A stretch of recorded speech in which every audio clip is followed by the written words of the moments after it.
Bayangkan, kamu sudah memberikan segalanya dalam sebuah hubungan. Kamu berusaha menjadi istri yang sempurna, ibu yang baik, dan menantu yang patuh. Tapi apa yang terjadi ketika semua usaha itu terasa seperti tidak pernah cukup? Ketika kamu merasa lebih seperti orang asing di rumahmu sendiri? Bagaimana rasanya ketika cinta yang dulunya begitu indah mulai terasa seperti beban? Ketika setiap keputusanmu selalu dikalahkan oleh keluarga suamimu? Apakah ini akhir dari segalanya? Atau mungkin ini awal dari sesuatu yang baru? Inilah kisah Alia, seorang wanita yang merasa tersisihkan dalam rumah tangganya sendiri. Dia mencintai suaminya, tapi dia juga lelah, sangat lelah. Sampai akhirnya, sebuah rahasia besar mengubah segalanya. Aku masih ingat banget hari pertama aku ketemu Reno. Ceritanya, kami lagi ikut orientasi mahasiswa baru di kampus. Aku duduk di barisan paling belakang, sementara dia ada di barisan depan, ngobrol sama teman-temannya. Suaranya yang tenang dan ceritanya yang lucu terdengar samar-samar sampai ke tempatku. Aku nggak tahu kenapa, tapi entah bagaimana, aku langsung merasa pengen kenal dia lebih jauh. Beberapa minggu kemudian, nasib beneran mempertemukan kami di perpustakaan. Aku lagi nyari buku referensi buat tugas kuliah, dan ternyata Reno juga lagi nyari buku yang sama. Kami sempat ngobrol sebentar, lalu akhirnya lanjut ngopi bareng di kantin kampus. Dari situ, semuanya berjalan begitu aja, kayak udah direncanain gitu. Kami saling cerita tentang masa kecil, impian masing-masing, bahkan hal-hal kecil yang kadang bikin kami ketawa bareng. Reno itu pria yang hangat dan penyayang. Dia selalu mau dengerin apapun yang aku omongin, meskipun cuma soal hal-hal receh, kayak gimana aku kesel sama dosen yang suka ngasih tugas dadakan. Saat dia melamarku 2 tahun kemudian, rasanya dunia ini sempurna banget. Aku yakin banget kalau kami bakal bahagia bersama. Tapi, hidup emang nggak semulus yang kita bayangin kan? Pernikahan ternyata nggak cuma soal cinta antara 2 orang. Ada banyak hal lain yang harus dipikirin, termasuk keluarga besar. Awal-awal, nikah, semuanya masih baik-baik aja. Aku berusaha keras buat nyatuin diri dengan keluarga Reno, terutama ibunya, Bu Ratna. Aku pikir, mungkin cuma butuh waktu aja buat mereka bisa nerima aku sebagai bagian dari keluarga. Sayangnya, semakin lama, aku mulai ngerasain sesuatu yang nggak beres. Bu Ratna itu keras banget sikapnya. Di acara keluarga, aku sering ngerasa kayak orang asing yang nggak diundang. Kadang-kadang, aku mikir, mungkin ini cuma perasaanku doang. Tapi setiap kali aku cerita soal ini ke Reno, dia cuma bilang, "Mama tuh baik kok, Alia. Mungkin kamu yang terlalu sensitif." Itu yang bikin aku makin bingung. Apakah aku yang salah? Apakah aku terlalu lebay ngerasain hal-hal kecil? Aku coba buat nggak terlalu dipikirin. Karena toh, aku yakin Reno bakal selalu ada di sisiku. Tapi, aku nggak nyangka kalau Reno punya cara sendiri dalam ngadepin konflik keluarga. Dan cara itu, pelan-pelan, bakal jadi sumber rasa sakit yang nggak pernah aku duga bakal sebesar itu dalam hidupku. Awalnya semua baik-baik saja setelah menikah, kami langsung pindah ke rumah Reno yang nggak jauh dari rumah orang tuanya. Awalnya, aku pikir ini ide yang bagus. Kan katanya, tinggal deket sama mertua itu enak. Kalau ada apa-apa, kita bisa minta bantuan mereka. Tapi lama-lama, aku mulai sadar kalau ada harga yang harus dibayar buat kedekatan ini. Contohnya, tiap Sabtu sore, Bu Ratna pasti datang tanpa diminta. Kadang bawa masakan. Kadang cuma bawa omongan panjang tentang gimana cara ngurus rumah tangga yang bener.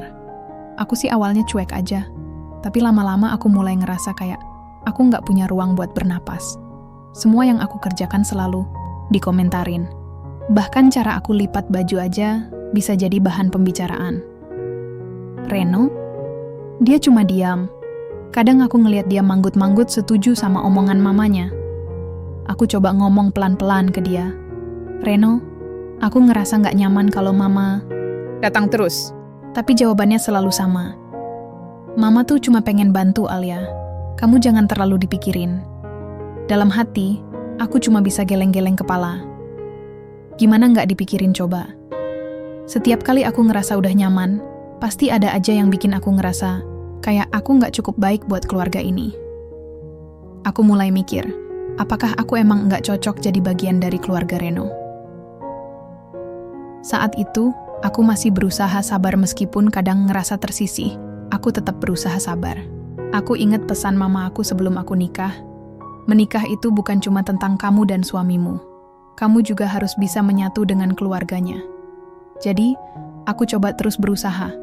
Aku bantu-bantu kalau ada acara keluarga, aku coba jadi istri yang baik, dan aku selalu usahain buat nggak ngelawan kalau ada masalah kecil. Tapi, ada satu momen yang bikin aku mulai ragu sama semua usaha ini. Waktu itu, kami lagi ngadain acara keluarga buat ulang tahun adik Reno. Aku udah nyiapin semuanya dari pagi, mulai dari masak sampai nyiapin dekorasi. Tapi pas acara berlangsung, Bu Ratna tiba-tiba ngomong keras-keras di depan semua tamu. Masakannya kurang bumbu ya anak Reno. Ini pasti Alia yang masak kan? Aku langsung merah padam. Semua orang pada ngelihatin aku, dan aku cuman bisa senyum palsu. Reno? Dia cuma nyengir sambil bilang, "Ah, Mama tuh suka ngomong aja. Masakannya enak kok, Ma." Aku tahu Reno cuma coba ngeles biar suasana nggak tegang. Tapi di saat itu, aku cuma bisa mikir, kenapa dia nggak sekalian bela aku? Kenapa dia nggak bilang, "Mama, Alia udah capek-capek nyiapin semuanya. Harusnya kita apresiasi, bukan malah komentar negatif." Dari situ, aku mulai ngerasain ada sesuatu yang nggak beres dalam hubungan aku dan Reno. Aku mulai mikir, apakah dia benar-benar di pihakku, atau dia cuma peduli sama keluarganya? Tapi aku masih belum menyerah meskipun ada banyak hal yang bikin aku ngerasa nggak nyaman. Aku belum nyerah. Aku masih percaya bahwa Reno sayang sama aku. Aku masih percaya bahwa semua ini cuma masalah adaptasi. Aku cuma perlu waktu, dan mungkin keluarga Reno juga butuh waktu buat nerima aku. Tapi, apa iya waktu bisa ngubah segalanya? Aku mulai ragu. Aku mulai mikir, mungkin ada sesuatu yang lebih dalam dari sekadar adaptasi. Mungkin ada sesuatu tentang Reno yang belum aku tahu. Sesuatu yang bikin dia selalu memilih keluarganya daripada aku. Dan aku nggak tahu apakah aku siap buat tahu jawabannya. Beberapa bulan setelah pernikahan, aku mulai ngerasain kalau ada sesuatu yang nggak beres. Awalnya sih cuman hal-hal kecil, kayak komentar Bu Ratna soal masakan, atau cara aku nyiapin acara keluarga. Tapi lama-lama, semua itu mulai terasa lebih dari sekadar kritik konstruktif. Rasanya kayak aku selalu salah di mata mereka, dan Reno, suamiku sendiri, nggak pernah benar-benar membela aku. Pertengkaran pertama momen pertama yang bikin aku beneran merasa tersisih itu, waktu Bu Ratna minta Reno buat ikut acara keluarga tanpa mengajak aku. Waktu itu, kami janjian mau habisin Sabtu malam nonton film di rumah. Aku udah excited banget, karena baru beli popcorn sama coklat kesukaan Reno. Tapi sorenya, Reno tiba-tiba bilang, "Maaf ya Alia, Mama minta aku datang ke acara keluarga." Katanya, "Penting." Aku langsung kaget. "Tapi kita kan udah janjian." "Iya, aku tahu. Tapi ini urusan keluarga. Kamu pasti ngerti kan?" Katanya dengan nada yang coba-coba menenangkan. Aku diam aja. Nggak tahu harus ngomong apa. Dalam hati, aku cuma bisa mikir, kenapa dia nggak bilang ke mamanya kalau kita udah ada rencana? Kenapa dia langsung nurut tanpa diskusi dulu sama aku? Akhirnya, aku cuma bilang pelan-pelan, "Ya udah, nggak apa-apa. Kamu pergi aja." Reno kayak lega. Dia langsung bersiap-siap, sementara aku duduk di sofa sambil ngelempar popcorn satu persatu ke mulut. Rasanya pahit banget. Bukan karena popcornnya, tapi karena kecewa. Kecewa sama Reno, sama keluarganya, sama semuanya. Perasaan nggak dianggap setelah kejadian itu, aku mulai ngerasa kayak aku nggak punya suara.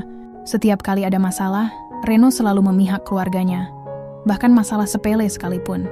Contohnya, waktu aku pengen ganti warna cat ruang tamu jadi abu-abu muda biar kelihatan lebih modern, Reno langsung protes. "Mama bilang, warna itu kurang bagus. Mending kita pakai warna putih, biar lebih netral," katanya. Aku cuman bisa geleng-geleng kepala. Ini kan rumah kita, Reno. Harusnya kita yang nentuin. Tapi Mama kan yang sering main ke sini. Kalau kita pilih warna yang Mama suka, kan lebih enak, jawabnya santai. Dalam hati, aku cuma bisa mikir, kenapa selalu tentang Mama? Kenapa nggak pernah tentang kita? Perasaan kecewa yang berakumulasi ada satu momen lagi yang bikin aku makin ngerasa kayak aku nggak dianggap. Waktu itu, aku lagi sakit flu berat. Badanku lemes banget, dan aku cuma pengen istirahat. Tapi Reno tiba-tiba bilang kalau dia harus kerja lembur di kantor. Aku nggak bisa ninggalin proyek ini, Alia. Kamu pasti ngerti kan? Aku cuma bisa manggut-manggut, meskipun sebenarnya kecewa banget. Tapi yang bikin aku makin sedih adalah, beberapa jam kemudian, Reno nelpon aku. Alia, aku lagi di rumah mama. Ada masalah kecil sama tagihan listriknya. Aku bantu dulu ya, bentar lagi pulang. Aku langsung bengong. Jadi, dia nggak kerja lembur? Dia malah pergi ke rumah mamanya? Sementara aku di sini, demam tinggi, badan pegel semua, dan nggak ada yang bantuin, aku coba nggak marah. Aku coba mikir positif. Mungkin emang ada masalah penting di rumah mamanya. Tapi dalam hati aku cuma bisa ngerasa kayak aku nggak penting buat dia. Kayak keluarganya selalu nomor 1, sementara aku cuma nomor 2, atau bahkan mungkin nomor 10.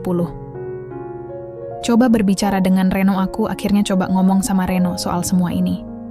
Malam itu, pas dia lagi santai nonton TV, aku duduk di sebelahnya dan bilang pelan-pelan, Reno, aku ngerasa kayak suaraku nggak pernah didengar. Setiap kali ada masalah, kamu selalu memihak keluargamu. Apa aku nggak penting buat kamu? Reno langsung matiin TV dan ngelihat aku serius. Alia, kamu tahu aku sayang sama kamu, tapi keluarga itu juga penting. Kamu harus ngerti posisi aku. Aku ngerti, tapi aku juga butuh kamu di sisiku. Kamu nggak bisa selalu nurut sama keluargamu. Kita ini kan tim, Reno. Kataku, suaraku mulai bergetar. Dia cuma diam, kayak nggak tahu harus jawab apa. Akhirnya, dia cuma bilang, aku bakal coba lebih perhatian. Ya, aku cuma bisa senyum tipis. Dalam hati, aku nggak yakin kalau dia beneran bakal berubah.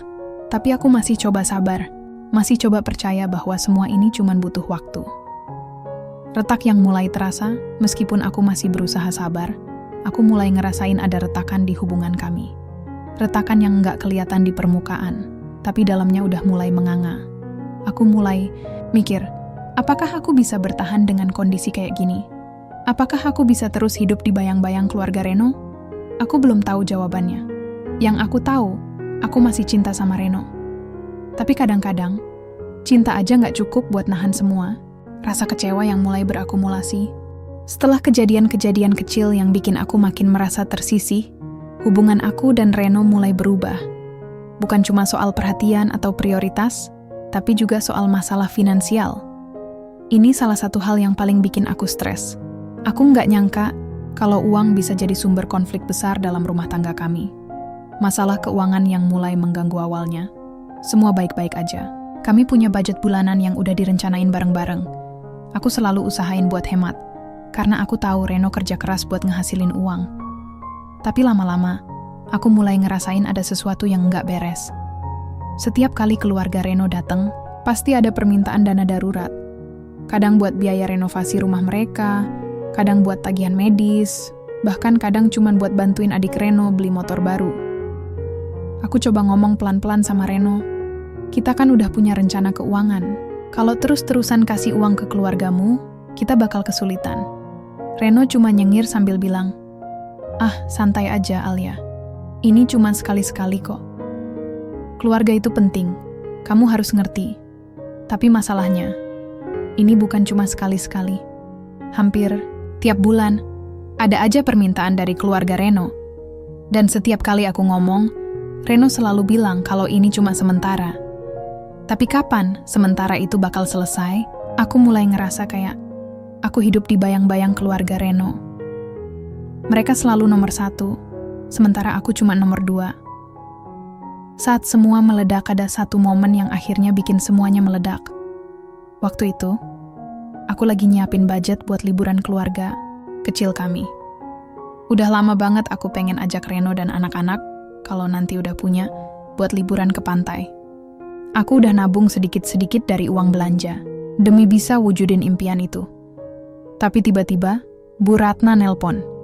Katanya, Kakak Reno butuh dana buat operasi kakinya. Reno langsung bilang iya tanpa diskusi sama aku. Bahkan, dia ngeluarin kata-kata yang bikin aku makin sakit hati. Ini kan lebih penting daripada liburan, Alia. Kamu pasti ngerti kan? Aku langsung marah.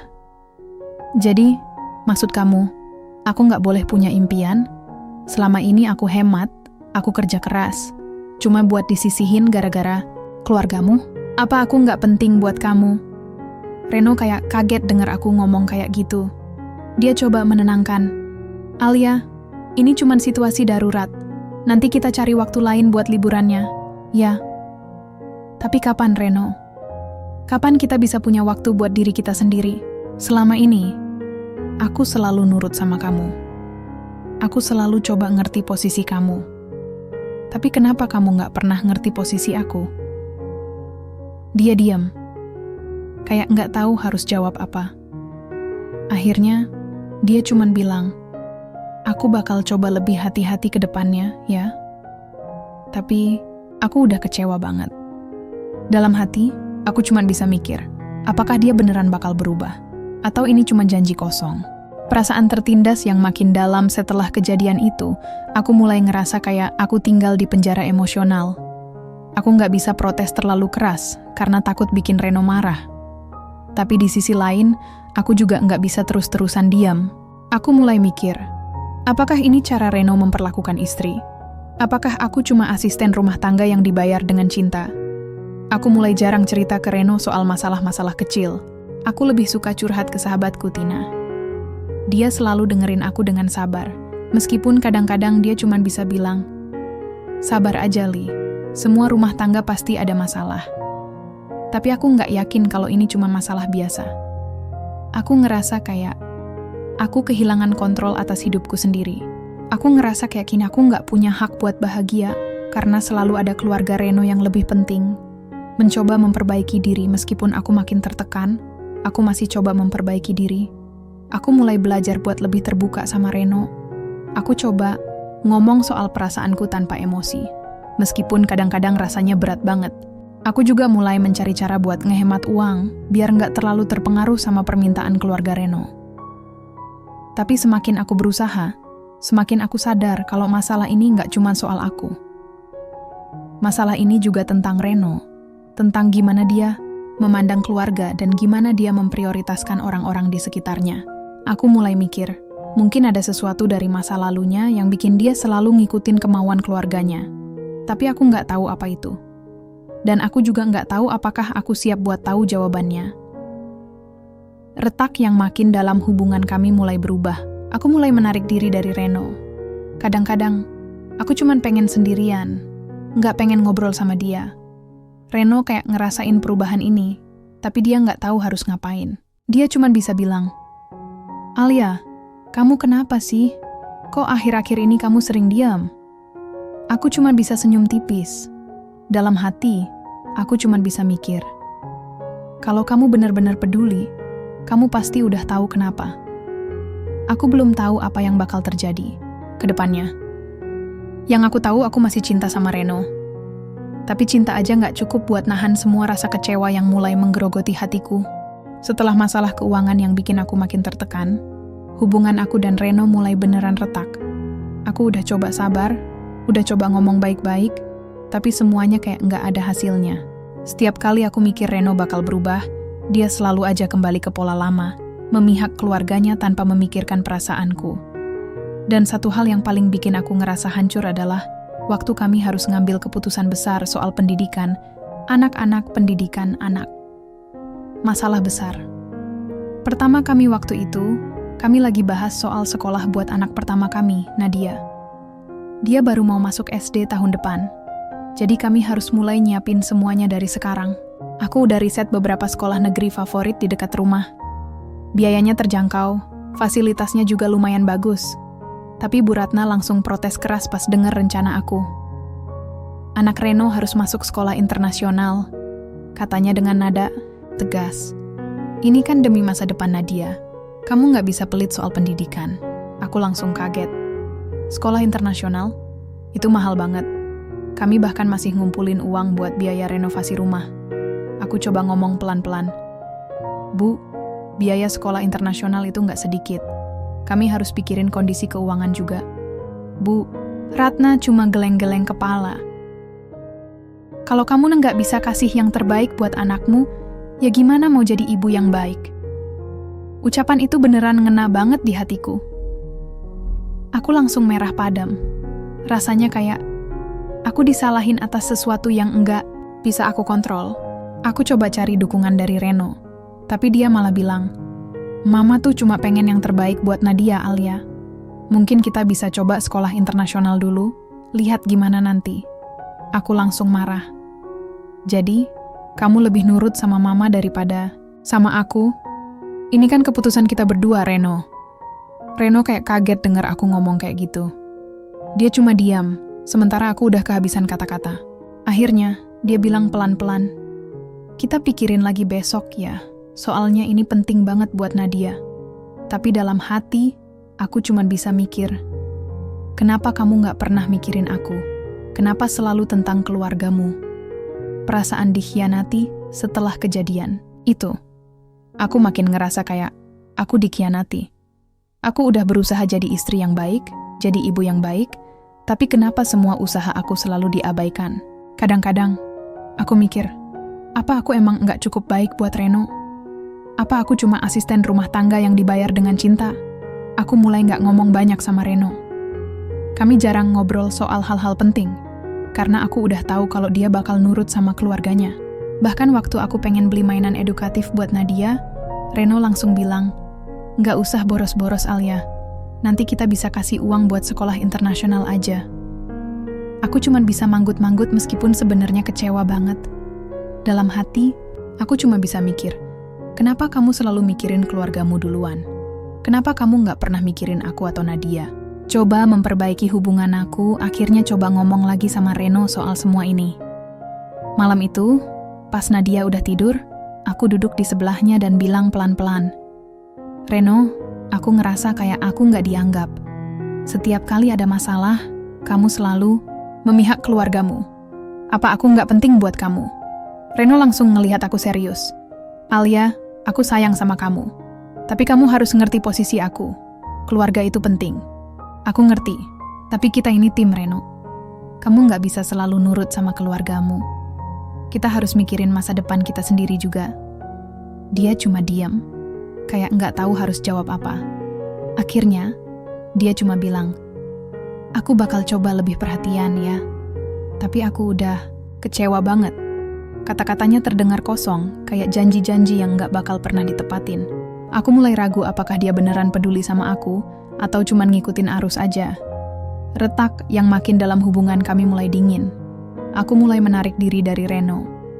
Kadang-kadang aku cuma pengen sendirian, nggak pengen ngobrol sama dia. Reno kayak ngerasain perubahan ini, tapi dia nggak tahu harus ngapain. Dia cuma bisa bilang, Alia, kamu kenapa sih? Kok akhir-akhir ini kamu sering diam? Aku cuma bisa senyum tipis. Dalam hati, aku cuma bisa mikir, kalau kamu benar-benar peduli, kamu pasti udah tahu kenapa. Aku belum tahu apa yang bakal terjadi ke depannya. Yang aku tahu, aku masih cinta sama Reno. Tapi cinta aja nggak cukup buat nahan semua rasa kecewa yang mulai menggerogoti hatiku.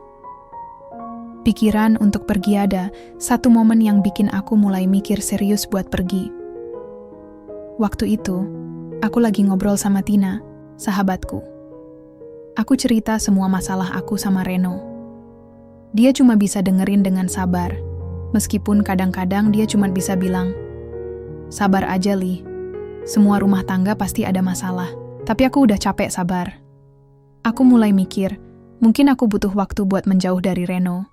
Mungkin aku butuh ruang buat mikirin apa yang benar-benar aku inginkan dalam hidup aku. Aku mulai mikir buat pulang ke rumah orang tua aku, setidaknya buat sementara waktu. Tapi aku belum yakin. Aku masih takut buat ngambil keputusan besar kayak itu. Yang aku tahu, aku udah nggak kuat lagi hidup di bayang-bayang keluarga Reno. Aku butuh sesuatu yang lebih dari ini. Aku butuh Reno buat benar-benar berdiri di sisiku, bukan cuma jadi boneka di tangan keluarganya. Setelah semua kejadian yang bikin aku makin merasa tersisih, hubungan aku dan Reno mulai kehilangan kehangatannya.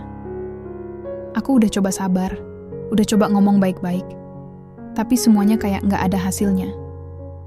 Setiap kali aku mikir Reno bakal berubah, dia selalu aja kembali ke pola lama, memihak keluarganya tanpa memikirkan perasaanku. Dan satu hal yang paling bikin aku ngerasa hancur adalah waktu kami harus ngambil keputusan besar soal pendidikan anak-anak.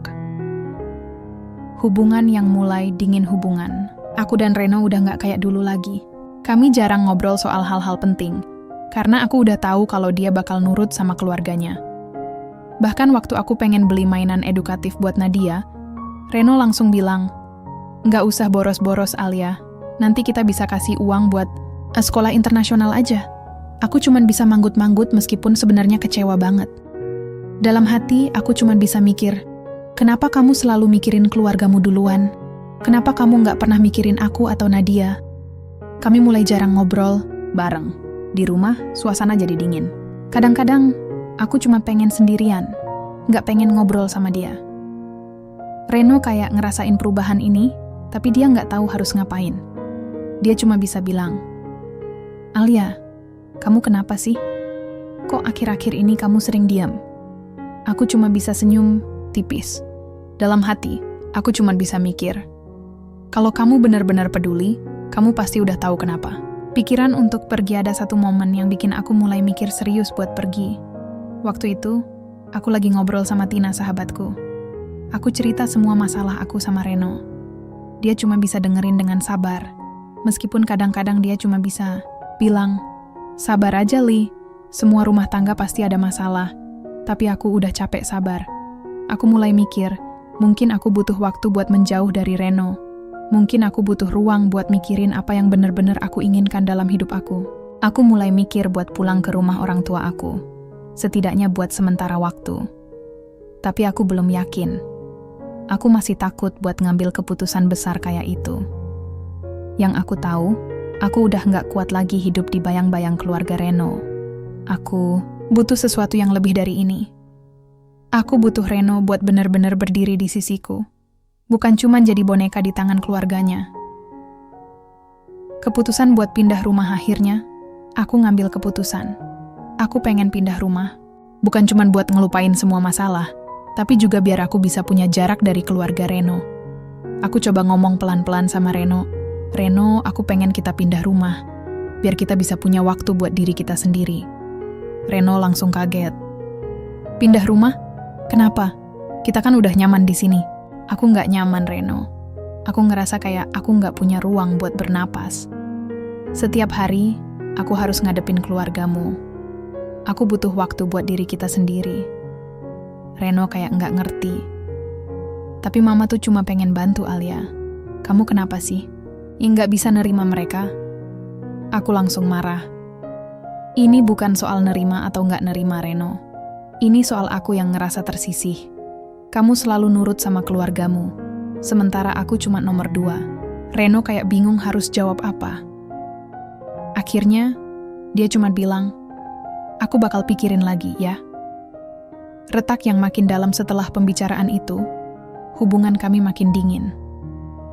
Aku mulai menarik diri dari Reno. Kadang-kadang, aku cuma pengen sendirian, nggak pengen ngobrol sama dia. Reno kayak ngerasain perubahan ini, tapi dia nggak tahu harus ngapain. Dia cuma bisa bilang, "Alia, kamu kenapa sih? Kok akhir-akhir ini kamu sering diem?" Aku cuma bisa senyum tipis. Dalam hati, aku cuma bisa mikir, kalau kamu benar-benar peduli, kamu pasti udah tahu kenapa. Aku belum tahu apa yang bakal terjadi ke depannya. Yang aku tahu, aku masih cinta sama Reno. Tapi cinta aja nggak cukup buat nahan semua rasa kecewa yang mulai menggerogoti hatiku. Pikiran untuk meninggalkan Reno ada satu malam, aku duduk di depan laptop sambil mikirin masa depan aku. Aku mulai mikir serius buat meninggalkan Reno. Aku udah capek sabar, udah capek ngomong baik-baik, tapi semuanya kayak nggak ada hasilnya. Aku mulai mikir, mungkin aku butuh waktu buat menjauh dari Reno. Mungkin aku butuh ruang buat mikirin apa yang benar-benar aku inginkan dalam hidup aku. Tapi aku belum yakin. Aku masih takut buat ngambil keputusan besar kayak itu.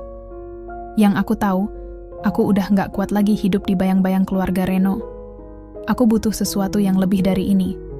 Aku butuh Reno buat bener-bener berdiri di sisiku, bukan cuman jadi boneka di tangan keluarganya. Setelah semua kejadian yang bikin aku makin merasa tersisih, hubungan aku dan Reno udah di titik terendah. Aku udah coba sabar, udah coba ngomong baik-baik, tapi semuanya kayak gak ada hasilnya. Setiap kali aku mikir Reno bakal berubah, dia selalu aja kembali ke pola lama. Memihak keluarganya tanpa memikirkan perasaanku. Dan satu hal yang paling bikin aku ngerasa hancur adalah waktu kami harus ngambil keputusan besar soal pendidikan. Anak-anak pemeca keputusan untuk pindah rumah, aku udah mantap pengen pindah rumah. Bukan cuman buat ngelupain semua masalah, tapi juga biar aku bisa punya jarak dari keluarga Reno. Aku coba ngomong pelan-pelan sama Reno. Reno, aku serius pengen kita pindah rumah, biar kita bisa punya waktu buat diri kita sendiri. Reno langsung marah. Mungkin ini pertama kalinya aku lihat dia emosi sebesar itu. Pindah rumah? Kamu gak hormat sama keluargaku ya? Kamu mau kabur dari mereka? Aku bengong dengar kata-katanya. Ini bukan soal kabur, Reno. Ini soal aku yang ngerasa gak dianggap.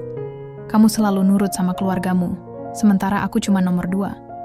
Kamu egois, Alia. Kamu gak mikirin perasaan mama sama keluarga aku. Balasnya dengan nada tinggi. Aku langsung meledak. Egois? Kamu bilang aku egois? Kamu yang selalu lebih peduli sama keluargamu daripada aku. Kamu gak pernah mikirin aku, Reno. Kami berdua diam sesaat. Suasana tegang banget. Akhirnya, Reno cuma bilang dingin. Kalau kamu gak setuju sama keluargaku, ya silakan aja pergi. Memutuskan untuk pergi, kata-kata Reno itu beneran ngena banget di hatiku. Aku langsung merah padam. Tapi aku juga tahu kalau aku nggak bisa terus-terusan bertahan dalam situasi kayak gini. Aku mulai ngemasi barang-barangku malam itu juga. Nadia, anak kami, masih kecil banget. Jadi aku pengen bawa dia juga.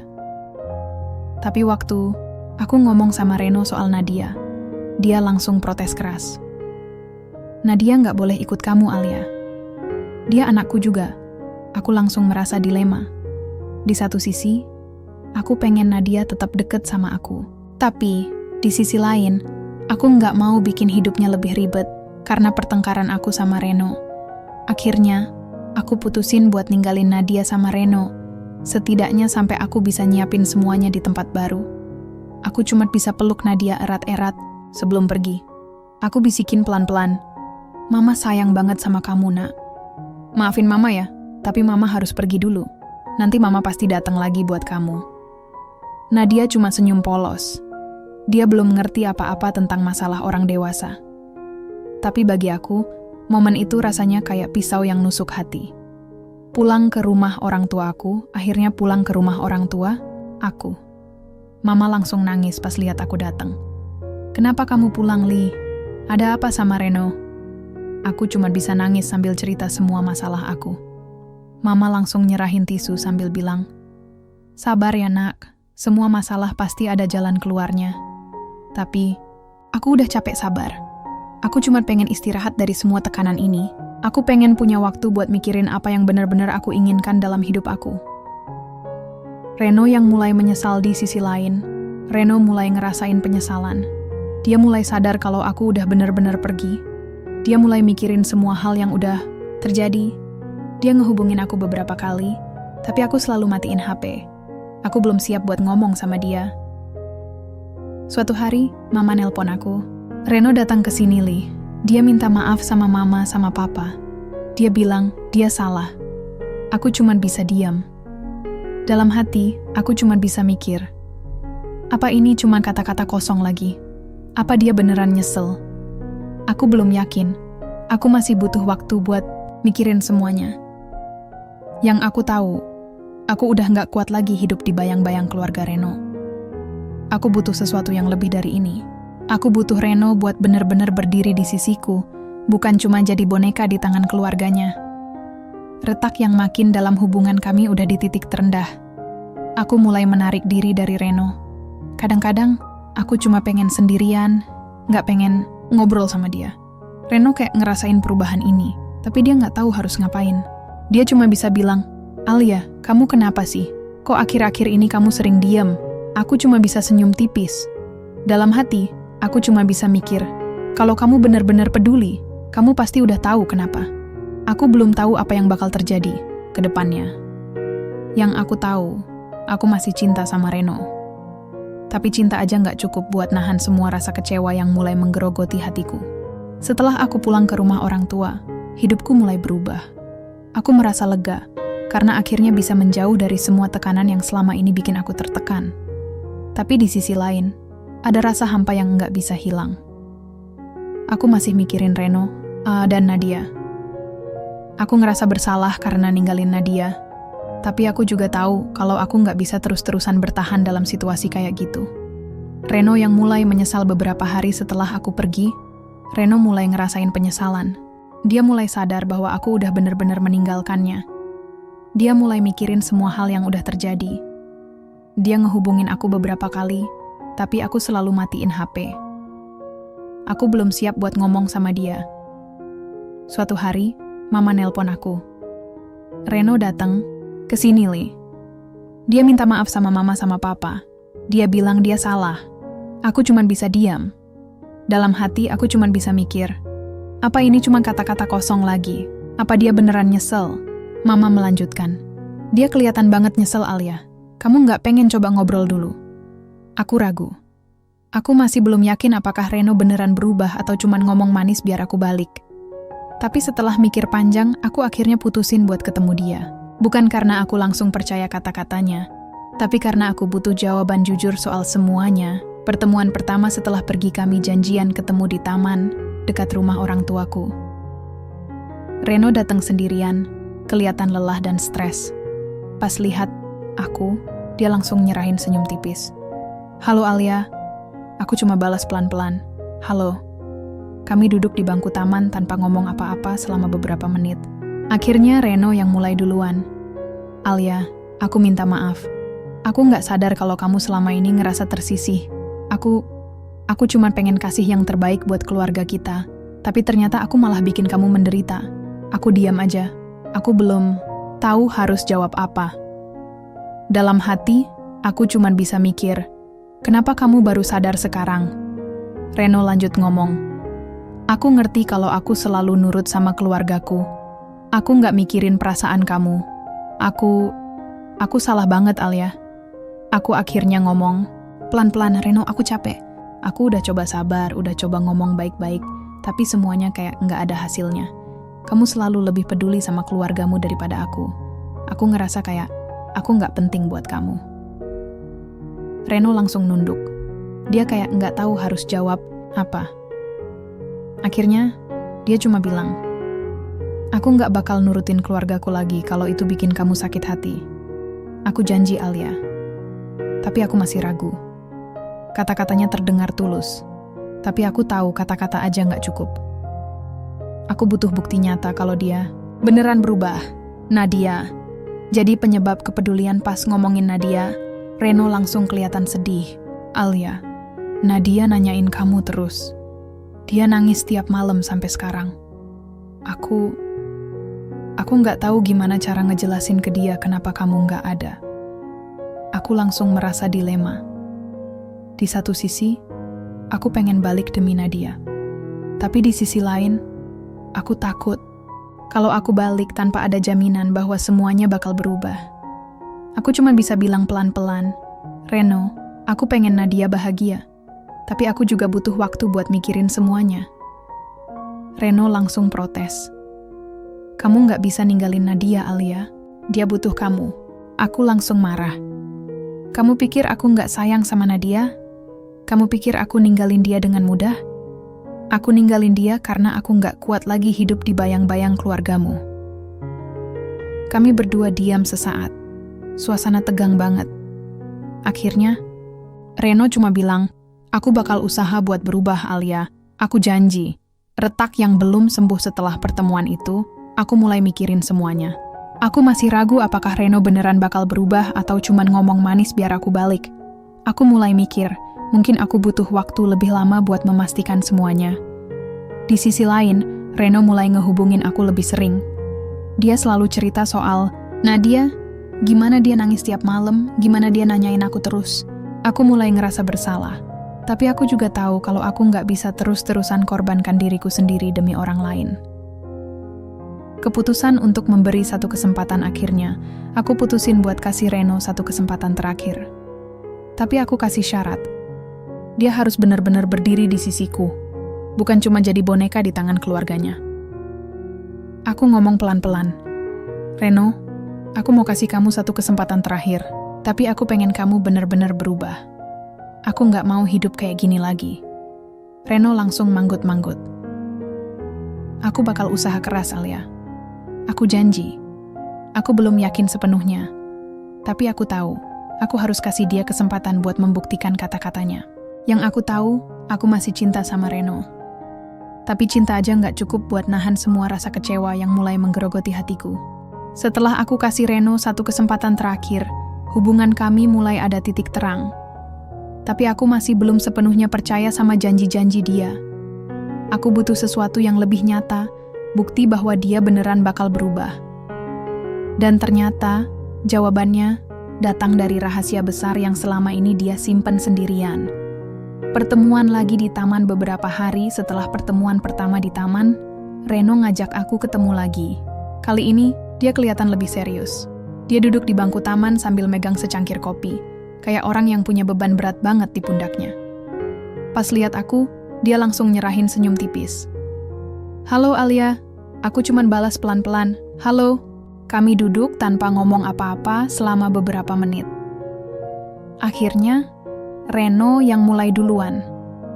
Alia, ada sesuatu yang harus aku ceritain. Ini tentang kenapa aku selalu nurut sama keluargaku. Aku langsung penasaran. Kenapa? Reno nunduk sebentar, kayak ngumpulin keberanian buat ngomong. Akhirnya, dia bilang pelan-pelan, ini soal masa laluku. Ada sesuatu yang selama ini aku sembunyiin dari kamu. Rahasia dari masa lalu Reno mulai cerita panjang lebar. Dia bilang, waktu dia masih kecil, dia pernah bikin kecelakaan yang parah. Kakaknya Rina, yang waktu itu baru SMP, lagi naik motor bareng dia. Reno, yang waktu itu masih SD, minta kakaknya buat ngebut karena mereka telat ke acara keluarga. Tapi pas di tikungan, motor mereka oleng dan nabrak truk. Rina langsung jatuh keras banget dan akhirnya lumpuh sampai sekarang. Aku yang salah, kata Reno dengan suara bergetar. Aku yang minta kakakku ngebut. Aku yang bikin dia kayak sekarang. Aku langsung merasa sedih dengar ceritanya. Aku nggak tahu kalau Reno punya beban sebesar itu di hidupnya. Aku cuma bisa diam, sambil mikirin gimana rasanya hidup dengan rasa bersalah kayak gitu. Reno lanjut ngomong. Sejak itu, keluargaku selalu ingetin aku tentang kecelakaan itu. Mama sama papa selalu bilang kalau aku punya hutang budi sama Rina karena aku yang ngerusak hidupnya. Aku nggak bisa melawan mereka. Setiap kali mereka minta sesuatu, aku nurut aja. Aku nggak mau ngerusak hubungan keluarga lagi. Aku langsung ngerasa simpati. Aku baru sadar kalau semua sikap Reno selama ini nggak cuman soal dia nggak peduli sama aku. Ternyata ada luka besar dari masa lalunya yang bikin dia kayak jadi boneka di tangan keluarganya. Mengenal sisi lain Reno pas Reno cerita soal masa lalunya, aku mulai lihat sisi lain dari dia. Aku baru sadar kalau dia bukan cuma pria yang ngikutin kemauan keluarganya tanpa mikirin perasaanku. Ternyata, dia juga korban dari tekanan keluarganya sendiri. Dia hidup dengan rasa bersalah yang nggak pernah hilang, dan keluarganya memanfaatin itu buat ngontrol dia. Kenapa kamu nggak pernah cerita soal ini sebelumnya? Tanyaku pelan-pelan. Reno langsung nunduk. Aku malu. Aku takut kamu nggak bakal nerima aku kalau tahu masa laluku. Aku takut kamu mikir aku orang yang nggak bertanggung jawab. Aku langsung nyentuh tangannya pelan-pelan. Reno, kamu nggak sendirian lagi. Kamu bisa cerita sama aku. Aku nggak bakal ninggalin kamu. Reno langsung nangis. Kayak semua beban yang selama ini dia tahan, akhirnya keluar. Aku cuman bisa peluk dia, erat-erat, sambil mikirin gimana cara kita bisa memperbaiki semuanya. Memahami salah paham setelah Reno cerita soal masa lalunya. Aku mulai ngerti kenapa dia selalu nurut sama keluarganya. Bukan karena dia nggak peduli sama aku, tapi karena dia terlalu takut ngecewain mereka lagi. Dia kayak hidup dalam bayang-bayang rasa bersalah, dan keluarganya memanfaatin itu buat ngontrol dia.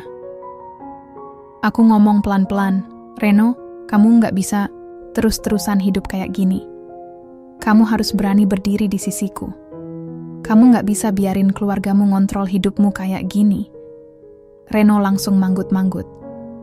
"Aku tahu, Alia. Aku bakal usaha keras buat berubah. Aku janji. Aku belum yakin sepenuhnya. Tapi aku tahu, aku harus kasih dia kesempatan buat membuktikan kata-katanya. Yang aku tahu, aku masih cinta sama Reno. Tapi cinta aja nggak cukup buat nahan semua rasa kecewa yang mulai menggerogoti hatiku." Retak yang mulai sembuh setelah pertemuan itu. Hubungan kami mulai ada titik terang. Aku mulai mikirin kemungkinan buat balik sama Reno, tapi dengan syarat dia benar-benar berubah. Aku nggak pengen hidup kayak dulu lagi, di mana aku selalu tersisi demi keluarganya. Di sisi lain, Reno mulai nunjukin usaha buat berubah. Dia mulai ngomong lebih tegas sama keluarganya, dan dia juga mulai lebih perhatian sama aku. Aku mulai ngerasa lega, tapi aku juga tahu kalau semuanya bakal butuh waktu. Yang pasti, aku udah mulai lihat harapan buat hubungan kami. Aku tahu, kita bakal bisa melewati semua ini kalau kita mau usaha bareng-bareng. Setelah rahasia besar Reno terungkap, hubungan kami mulai mengalami perubahan. Aku mulai lihat usaha Reno untuk berubah. Tapi aku juga tahu ini bukan sesuatu yang bisa terjadi dalam semalam. Perubahan itu butuh waktu, dan aku harus sabar. Tapi, kali ini, aku nggak cuma bakal nungguin dia berubah. Aku juga pengen kita saling mendukung untuk membangun hubungan yang lebih sehat. Reno yang mulai berani beberapa minggu setelah pertemuan di taman, Reno mulai nunjukin sikap yang beda. Dia jadi lebih tegas sama keluarganya. Contohnya, waktu Bu Ratna nelpon minta duit buat renovasi rumah, Reno langsung bilang pelan-pelan, "Maaf Mama, kali ini aku nggak bisa bantu. Kami lagi ada rencana lain." Aku kaget dengar kata-katanya. Ini pertama kalinya aku dengar Reno menolak permintaan mamanya. Aku langsung ngeliat dia dengan mata melotot. "Serius kamu bilang gitu?" Reno cuma nyengir tipis. "Iya, aku coba belajar buat lebih tegas. Aku janji bakal mikirin kita duluan dari sekarang." Aku langsung senyum kecil. Meskipun masih agak ragu, aku mulai ngerasa ada harapan. Reno beneran berusaha buat berubah. Memperbaiki hubungan dengan Nadia. Salah satu hal yang paling bikin aku sedih selama pisah sama Reno adalah Nadia. Aku kangen banget sama anakku. Setiap malam, aku selalu mikirin dia. Apakah dia baik-baik aja? Apakah dia masih nanyain aku? Suatu hari, Reno ngajakin aku ketemu Nadia di taman dekat rumah mereka. Pas lihat Nadia, hatiku langsung remuk. Dia lari ke arahku sambil teriak, "Mama!" Aku langsung peluk dia erat-erat. Air mataku langsung jatuh tanpa bisa kutahan. "Mama kangen banget sama kamu, Nak." Nadia cuman senyum polos. "Mama nggak pulang-pulang. Papa bilang Mama lagi sibuk." Aku langsung ngelihat Reno dengan mata berkaca-kaca. "Kamu ngomong gitu ke Nadia?" Reno langsung nunduk. Aku nggak tahu gimana cara jelasin ke dia kenapa kamu pergi. Aku takut dia sedih." Aku langsung peluk Nadia lagi. "Mama nggak bakal ninggalin kamu lagi. Ya, Mama cuman butuh waktu buat mikirin semuanya." Nadia manggut-manggut, meskipun mungkin dia belum ngerti apa-apa. Yang penting, aku udah balik di sisinya. Dan aku putusin buat sering-sering ketemu dia, biar dia nggak merasa ditinggalin lagi.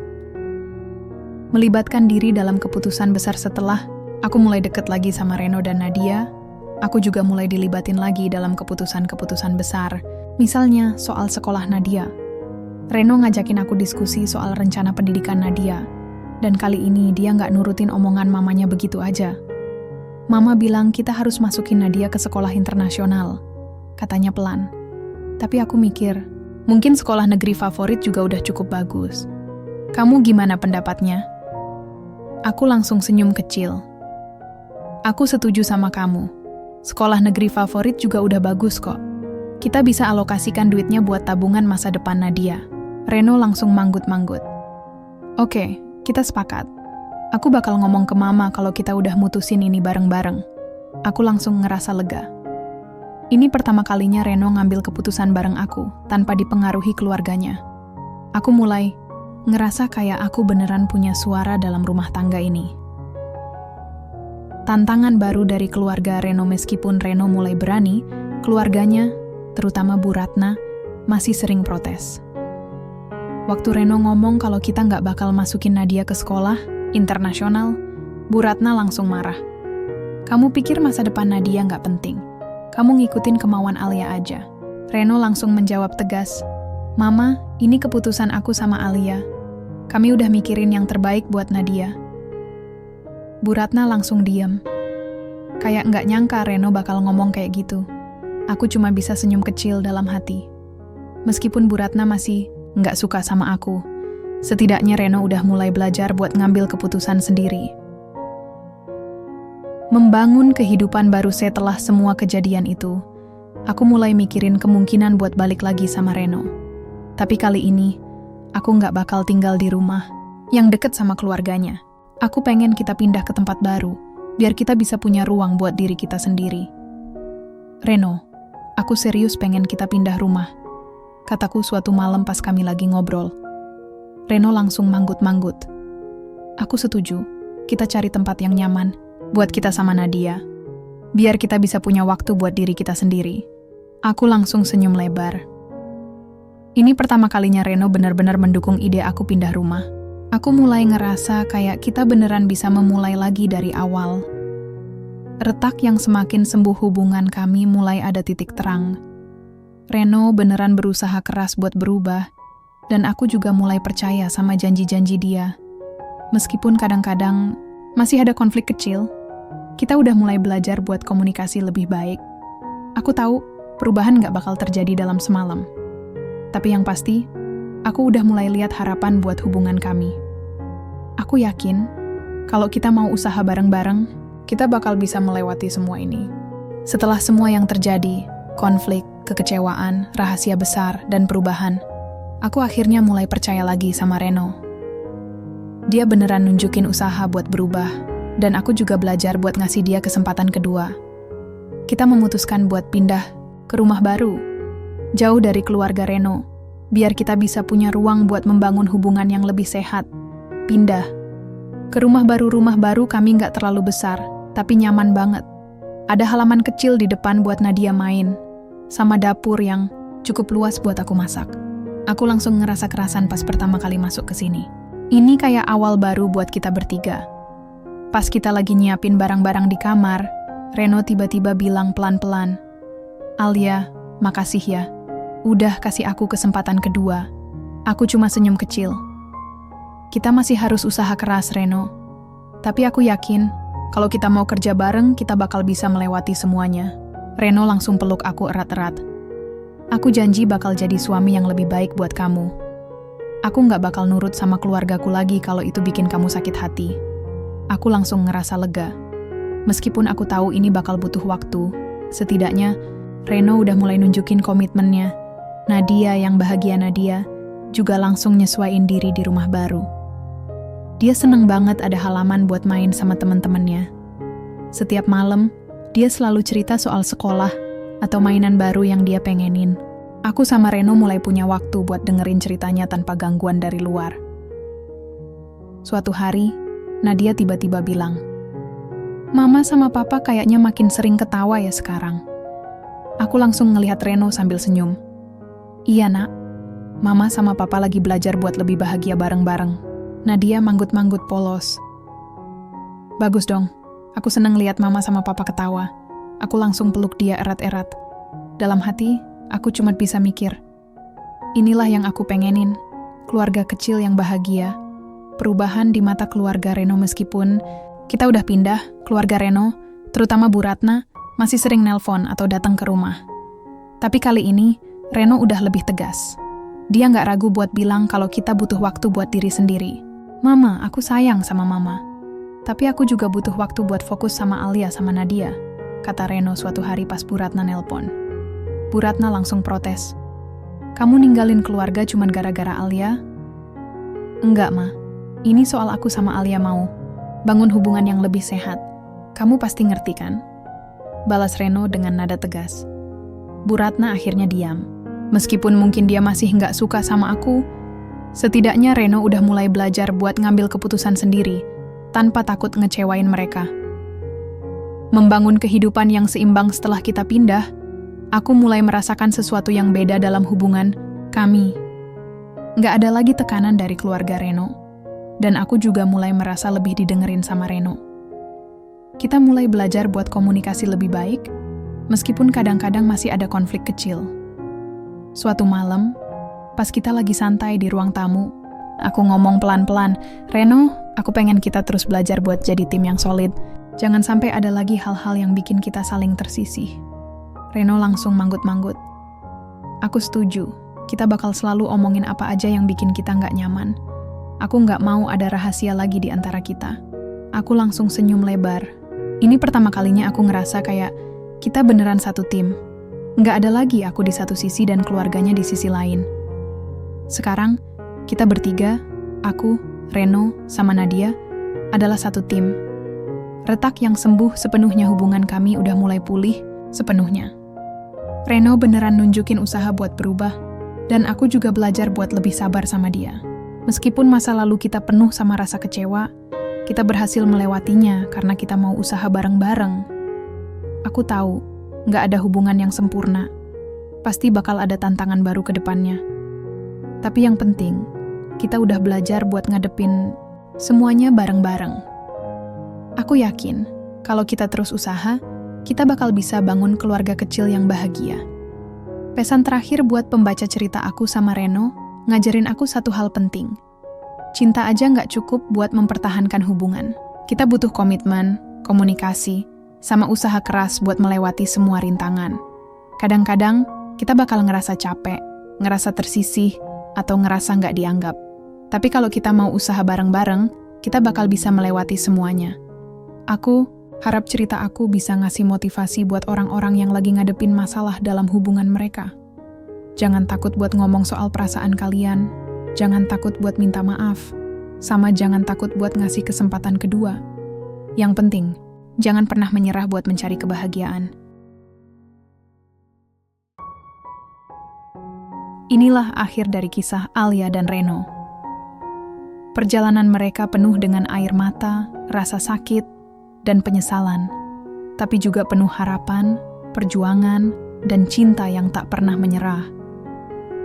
Mereka membuktikan bahwa cinta sejati bukan hanya tentang kata-kata manis, tapi tentang komitmen untuk terus berusaha meski dalam situasi tersulit.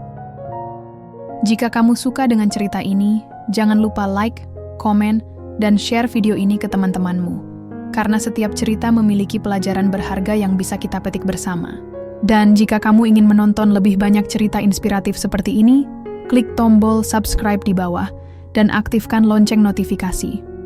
Di channel ini, kami selalu menyajikan kisah-kisah kehidupan yang dekat dengan realitas, penuh emosi dan syarat makna. Terima kasih sudah menonton sampai akhir.